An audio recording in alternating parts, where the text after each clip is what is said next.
Topic 12th physics unit 2 ல வந்து பாத்தீங்கன்னாங்க exam some 2.5 என்ன கொடுத்திருக்காங்கன்னு பார்க்கலாம். இது 3 mark questions. Potential difference 24 ohms resistor அப்படின்னு கொடுத்திருக்காங்க. ரைட். இப்போ ரெசிஸ்டரோட வேல்யூ 24 ஓம்ஸ். அப்ப ரெசிஸ்டர் அப்படி டயகிராம் நாமளே போட்டுக்கலாம். அடுத்து 12 வோல்ட் பேட்டரி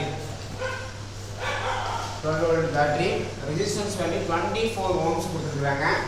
இதுல வந்து பாத்தீங்கன்னா கரண்ட் எவ்வளவு போயிருக்கு, கரண்ட் எவ்வளவு போயிருக்கு கேட்டிருக்காங்க. இப்போ solution apply Ohm's law V = IR. இப்போ I தான் வேணும். I = V/R. I = V/R. அப்ப I = V ஓட வேல்யூ வந்து பாத்தீங்கன்னா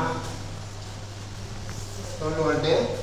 R ஓட வேல்யூ வந்து பாத்தீங்கன்னா 24 ஓம்ஸ். இப்போ அப்ளை பண்ணிடலாம். V = 12 டிவைட் R ஓட வேல்யூ 24. அப்ப I = 12. இந்த 24 வந்து 2 × 12 மாத்துறேன். அப்ப I = இந்த 12 கேன்சல் ஆயிடும். அப்ப ரிமைன்ஸ் வந்து பாத்தீங்கன்னா இந்த இடத்துல 1 தான் 1/2. இது 1/2 எப்படி எழுதலாம் அப்படின்னு பாத்தீங்கன்னா 0.5. கரண்டோட யூனிட் ஆம்பியர். அப்ப இதுல வந்து பாத்தீங்கன்னா இந்த கரண்ட் எவ்வளவு பாஸ் ஆயிருக்கு அப்படின்னு பாத்தீங்கன்னா 0.5 ஆம்பியர். Thank you.